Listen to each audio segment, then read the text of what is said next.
Ba't ka na dyan? I thought this was wrong. Oo.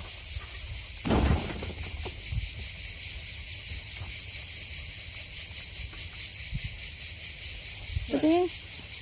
Yan naman. Tada! Kalilin. Ay maliit ang puno eh. Na-imagine ko tuloy yung... Parang ano eh, isang kain, hindi pa makakaano. Hindi pa makakaano. Ito. Parang good for one person lang yung tatlong yun, apat na yun.